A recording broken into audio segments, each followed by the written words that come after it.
Rajahmundry Prasad Aditya mall దగ్గర ఉద్రిక్తత పరిస్థితులు చోటు చేసుకున్నాయి. డాక్టర్ ప్రియాంక మృతికి సంతాపంగా క్యాండిల్ ర్యాలీ నిర్వహించారు. విద్యార్థి సంఘాలు వైసీపీ యువజన విభాగం ఆధ్వర్యంలో ఈ ర్యాలీ చేశారు.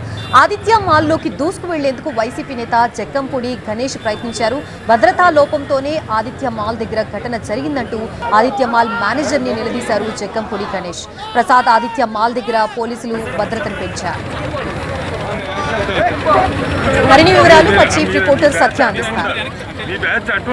రాజమండ్రి ప్రసాదాదిత్య మాల్ వద్ద వైద్య విద్యార్థిని ప్రియాంక ఘటనకు సంబంధించి ఈ మధ్యాహ్నం ఆమె మృత్యువార్త చెందారు. ప్రాణాలతో బతుకుతాది అనుకున్నారు, కానీ చివరి దశలో ఆమె చనిపోవడంతో రాజమండ్రిలో మొత్తం అంతా కూడా విద్యార్థి సంఘాలతో పాటు వైఎస్ఆర్సీపీ యువజన సంఘానికి సంబంధించినటువంటి వారంతా కూడా ప్రియాంకకు సంబంధించి అశ్రుని వాళ్ళు గడిస్తున్నారు. ప్రస్తుతం అయితే మాత్రం డాక్టర్ ప్రియాంక ఆత్మకి శాంతి చేకూరాలి, ఆమెకి న్యాయం జరగాలంటూ కూడా నినాదాలు చేస్తున్న దృశ్యాలు చూడొచ్చు. మొదటి సంవత్సరం చదువుతున్నటువంటి వైద్య విద్యార్థిని డెర్మటాలజీ విభాగంలో ఈ రకంగా అంటే సెక్యూరిటీ వైఫల్యం అనుకోవాలా, మద్యం మత్తులో తాగినట్టు యువకుల వైఫల్యం అనుకోవాలా, ఎలా చూడొచ్చు?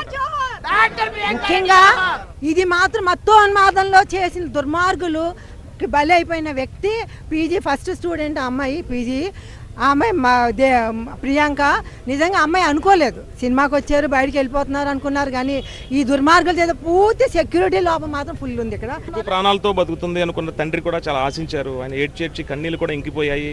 ప్రభుత్వాలు స్పందించలేదని చెప్పేసి ఆవేదన వ్యక్తం చేశారు. ఎలా చెప్తారు ఈ ఘటన? తండ్రి వేడుకుంటున్నాడు. ఇంతమంది మత్తోన్మాదంలో ఈ ప్రదేశం మేము ఎక్కడి నుంచో ఒక పల్లెటూరు నుంచి వచ్చిన అమ్మాయిని ఇక్కడ పంపించాము. మా కుటుంబంలో ఈ అమ్మాయి ఫస్ట్ డాక్టరు. ఎన్నో ఆశలతో 2 సంవత్సరాల్లో డిస్పెన్సరీ పెట్టాలనుకున్న అమ్మాయిని ఈ విధంగా చిదిమేస్తారు.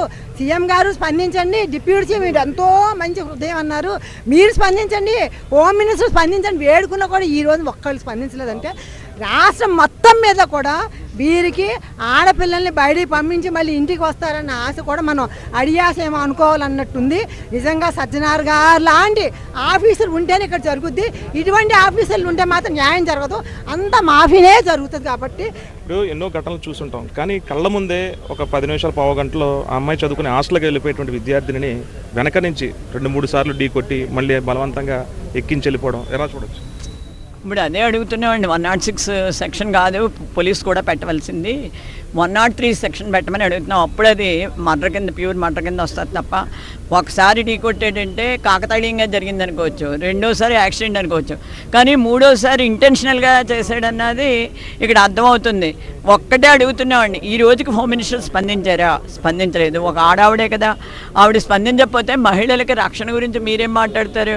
ప్రస్తుతం అయితే మాత్రం మాల్ ఎదుర్కొన్నటువంటి ఇక్కడే మొత్తం పెద్ద ఎత్తున స్టూడెంట్స్ సంఘాలతో పాటు యువజన విభాగానికి సంబంధించినటువంటి వాళ్ళంతా కూడా మాల్ ఎదుర్కొంటే మాల్ నిర్లక్ష్యం కనిపిస్తూ ఉంది, వాళ్ళ మీద చర్యలు తీసుకోవాలి అంటూ కూడా వాళ్ళు డిమాండ్ చేస్తూ ఉన్నారు.